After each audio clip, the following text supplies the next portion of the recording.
Hello guys, welcome to my YouTube channel. जैसा कि आप सब जानते हैं कि मैंने हिस्ट्री के शॉर्ट नोट्स की सीरीज शुरू की है, जिसमें हम इंडस वैली सिविलाइजेशन के बारे में पढ़ रहे थे। प्रीवियस वीडियो में हमने पढ़ा था इंडस वैली सिविलाइजेशन के आर्ट एंड कल्चर के बारे में। आज हम बात करेंगे इंडस वैली सिविलाइजेशन की रिलीजियस लाइफ के बारे में।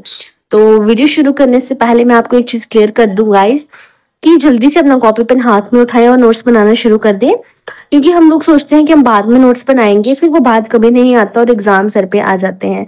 तो शुरू करते हैं आज का हमारा टॉपिक। तो इंडस वैली सिविलाइजेशन के लोगों का रिलीजियस लाइफ कैसा था, आज हम पढ़ेंगे। No definite evidence of temple. हमें मंदिर का कोई प्रूफ नहीं मिला है कि उस टाइम मंदिर थे, तो इससे क्लियर होता है कि उस टाइम पे मंदिर नहीं थे। प्रैक्टिस प्राइवेटली और इन अ स्मॉल श्राइन। वह लोग मूर्ति की पूजा करते थे, मे बी उनके घरों में ही करते होंगे वो लोग। Worship mother goddess. वो मदर गॉडेस की पूजा करते थे, जिनको फर्टिलिटी का सिंबल माना जाता था। अपर क्लास के लोग पशुपति शिवाजी की पूजा करते थे, और वह पशुपति शिवाजी की मूर्ति हो सकती है, होगी उस टाइम पे, जो कि जिनके उनके सर पे दो सींग लगे थे विद न्यूड। ठीक है, इस चीज का हमें पता चलता है पशुपति सील के साथ, जिसमें ये क्लियर होता है कि जो पशुपति नाथ जी थे वो लॉर्ड थे किसके, एनिमल्स के। कैसे? क्योंकि उस सील के ऊपर ना पिक्चर्स ही बनी है, जिसमें पशुपति नाथ जी बैठे हैं और उनके आगे पीछे एनिमल्स हैं, tiger, elephant, buffalo, deer, rhinoceros. ठीक है, आपको ऐसा क्वेश्चन पूछेंगे कि पशुपति सील पे कौन से एनिमल्स नहीं थे, तो अगर आपको पता होगा कि कौन कौन से एनिमल थे, तो ऐसा क्वेश्चन सॉल्व करने में आपके लिए आसानी हो जाएगी। ठीक है, वह लोग ट्रीज, एनिमल्स, बर्ड्स की पूजा करते थे। ट्रीज में वो पीपल की पूजा करते थे, एनिमल्स में बुल की, बर्ड्स में डव और पिजन की। वह लोग लिंगम और योनि की भी पूजा करते थे।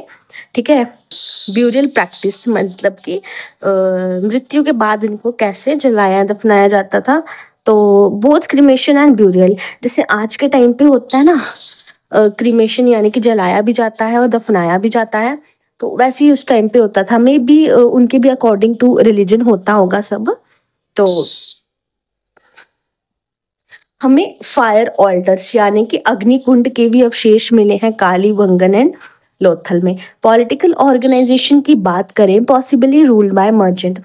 हमें कोई प्रूफ तो नहीं मिला है कि इस टाइम पे पॉलिटिकल ऑर्गेनाइजेशन होती थी कि नहीं होती थी, लेकिन ऐसा माना जाता है कि मर्चेंट्स के द्वारा में भी रूल किया जाता होगा। स्क्रिप्ट की बात करें, नॉट अल्फाबेटिकल। ठीक है, ABCD जैसा कुछ भी नहीं लिखा था। पिक्टोग्राफिक में मतलब स्क्रिप्ट है, जैसे कि डायग्राम के थ्रू वो हमें मतलब वो समझाने की कोशिश करते थे।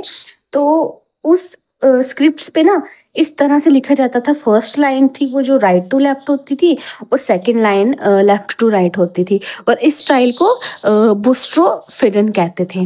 आई होप आपको क्लियर हो गया होगा। आज के लिए बस इतना ही। तो गाइस, जैसे मैंने आपसे कहा था कि ये शॉर्ट नोट्स हैं, तो आप अच्छे से पढ़ें, अपनी प्रिपरेशन कंटिन्यू करें। तो आज के लिए बस इतना ही। Thank you.